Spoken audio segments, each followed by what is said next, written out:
subscribe now and press the bell icon. Never miss an update. ये आदमी सच में परमेश्वर का पुत्र था। ऐसा लगा मानो सब समाप्त हो गया हो, धर्म हार गया हो। अचानक तीसरे दिन स्वर्गदूत नजर आए, गवाही देने लगे, जीवते को मुर्दों में क्यों खोजते हो?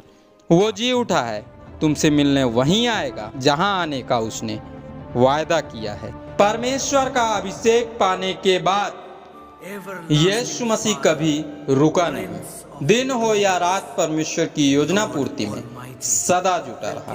फिर प्राण त्यागने के बाद यीशु मसीह कहाँ गया? इतना व्यस्त और क्रियाशील शख्स प्राण त्यागने और वापस जी उठने तक कहाँ रहा? आज पवित्र आत्मा बताने वाला। सो वीडियो अंत तक अवश्य देखें और हाँ दोस्तों, चैनल सब्सक्राइब करके घंटी जरूर बजाएं ताकि आने वाले प्रत्येक रहस्यमय वीडियो का नोटिफिकेशन आपको मिलता है।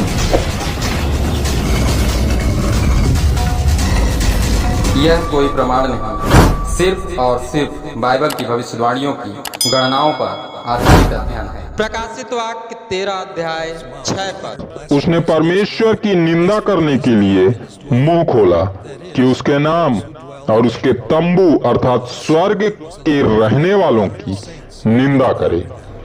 हेलो फ्रेंड्स, मैं आपका दोस्त अमित। प्रभु यीशु मसीह के नाम में जय मसीह। दर्शन की इस पद में जिस प्रकार लिखा है, ठीक उसी प्रकार का माहौल आज फिर बन चुका है और ठीक वैसा ही संदेश आपने ईस्टर के दिन सुना होगा। किसने सुना, किसने नहीं सुना, मैं नहीं जानता, पर चाहता हूँ इस संदेश को इस वीडियो में जरूर सुने। यीशु मसीह के प्राण त्यागते ही शैतान को लगने लगा कि वह जीत चुका है। मत्ती रचित सुसमाचार उसके 28 अध्याय में लिखे वचन बताते हैं कि कब्र के मुंह को एक बड़े से पत्थर के द्वारा पैक करा दिया गया। न्यायी शासन ने उस पर अपनी मोहर लगा दी ताकि यीशु की कब्र ना खुल सके। पर दोस्तों, परमेश्वर के कार्य को ना ही प्रशासन रोक सकी और ना ही कोई मनुष्य रोक सके। परम पवित्र परमेश्वर की सामर्थ्य के उतरते ही सारे बंधन टूट गए। कब्र के मुख पर रखा पत्थर खुद ही खिसक गया। तो आइए प्रार्थना करें और परम पवित्र की सामर्थ्य से खुद को भर ले ताकि इस महत्वपूर्ण अध्ययन को अच्छी तरह समझ सके। आइए प्रार्थना करें। धन्यवाद सर्वशक्तिमान पिता परमेश्वर, जब आज की इस पवित्र दिन में आप हमें प्रभु बताने वाले हैं कि यीशु मसीह फिर जी उठा है और वो फिर हमें लेने के लिए आने वाला है। तो पिता, हमारी आत्मिक आंखों को खोल ताकि प्रभु हम इस अध्ययन को अच्छी तरह समझ सके। यीशु मसीह के नाम से मांगते हैं, आमीन। स्वर्गदूत नजर आए, यीशु मसीह वापस जी उठा है, यह बात सभी को बताए। उसने जहां मिलने का वादा किया है उसी स्थान में फिर मिलने आएगा। दोस्तों, परमेश्वर की अद्भुत दंड देगा। अपने विचार कमेंट में जरूर लिखें। प्रभु पर सच्चा विश्वास करने वाले प्रत्येक विश्वासी जय मसीह लिखकर प्रभु की महिमा अवश्य करे। आज पवित्र आत्मा प्रभु बन गया। मुर्दों में से जी उठने के बाद पूरे 40 दिन पृथ्वी पर रहकर अपने चुने हुए चेलों को शैतान के फन को कुचलने की ट्रेनिंग देता रहा। 40वें दिन यरूशलेम के प्रत्येक मनुष्यों के देखते देखते स्वर्ग उठा लिया गया। दोस्तों, परमेश्वर के कार्यों में प्रभु इतना व्यस्त है कि स्वर्ग जाकर भी वह शांत नहीं रहा। अपने चुने हुए प्रत्येक दासों की सहायता के लिए पवित्र आत्मा को भेज दिया। पिन्तेकुस्त के दिन प्रभु यीशु मसीह के शिष्य पवित्र आत्मा द्वारा परमेश्वर की अद्भुत सामर्थ्य को प्राप्त किए। पवित्र आत्मा से भरकर यीशु मसीह के जी उठने की गवाही देने लगे। धर्म के ठेकेदारों ने उन्हें रोकने का भी प्रयास किया, पर वे रुके नहीं। जगत के छोर छोर में जाकर मसीह के उद्धार का सुसमाचार सुनाने लगे। यीशु आज भी अपने सच्चे सेवकों को सामर्थ्य देता है ताकि वे भी शैतान की प्रत्येक युक्तियों को निष्फल कर सके।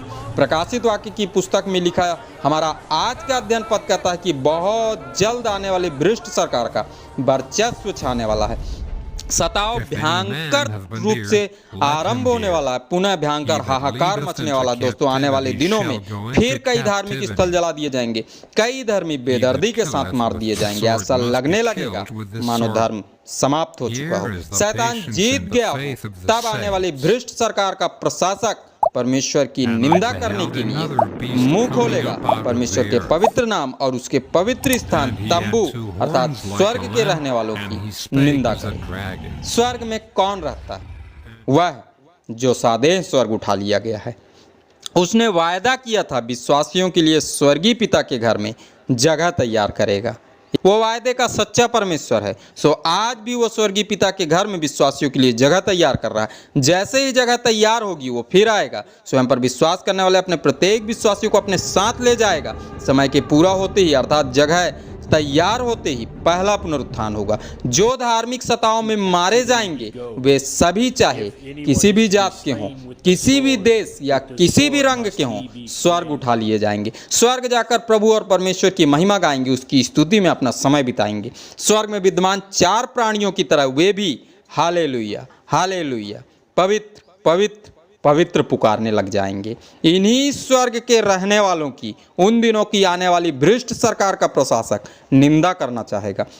चूंकि भ्रष्ट सरकार का राज्य एक छत्र होगा, इसलिए वह तेज गति से इस कार्य को जल्द पूरा करना चाहेगा। उसके द्वारा किया जाने वाला यह प्रयास सफल होगा या असफल, इस अध्याय में पवित्र आत्मा स्पष्टता के साथ बताने वाला है। सो प्रत्येक शुक्रवार इस चैनल में आने वाले प्रत्येक वीडियोस को जरूर देखें। दोस्तों, हमारे चैनल को सब्सक्राइब अवश्य करें। अपने मित्र और रिश्तेदारों में इस वीडियो को जरूर शेयर करें ताकि वे भी जान सकें यीशु प्राण त्यागने और वापस जी उठने तक कहाँ रहा। जाकर मेरे भाइयों से कहो कि गलील में मेरा इंतजार करें, वहां पर वो मुझे देखेंगे। प्रकाशित वाक्य की पुस्तक की इस प्रकाशन में अब पवित्र आत्मा बताने वाला है कि वो शख्स जो परमेश्वर की योजना पूर्ति में पूरी तरह जुटा है, जिस शख्स का नाम प्रभु यीशु मसीह है, वो प्राण त्यागने और वापस जी उठने तक कहाँ रहा, वो फिर हमें लेने के लिए कब आएगा। पहला पत्रस उसके 3 अध्याय के 18 पद के भाग से 20 पद में लिखे वचन के अनुसार उस समय भी यीशु मसीह परमेश्वर की योजना को पूर्ण करने के लिए कैदी आत्माओं को परमेश्वर के अनुग्रह व दया का सुसमाचार सुनाने गया था।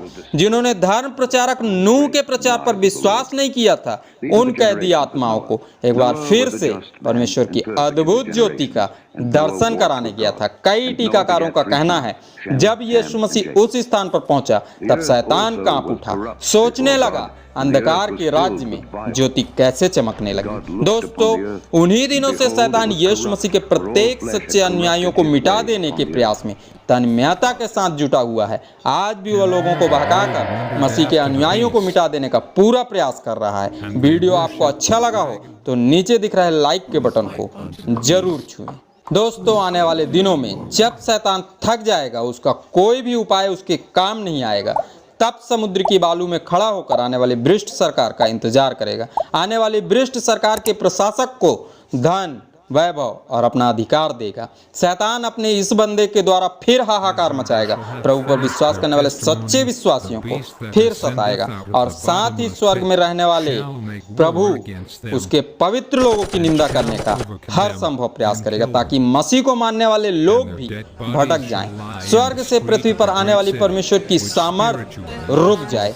स्वर्ग से आने वाली परमेश्वर की सामर्थ्य को ना ही उन दिनों की रोम सरकार रोक सकी थी और ना ही आने वाले दिनों की भ्रष्ट सरकार रोक पाएगी। जिस प्रकार उन दिनों धर्म का सच्चा प्रचार करने वाला यीशु मरकर पुनः जी उठा था, आने वाले दिनों में फिर प्रभु पर विश्वास करने वाले सच्चे विश्वासी मरकर फिर जी उठेंगे।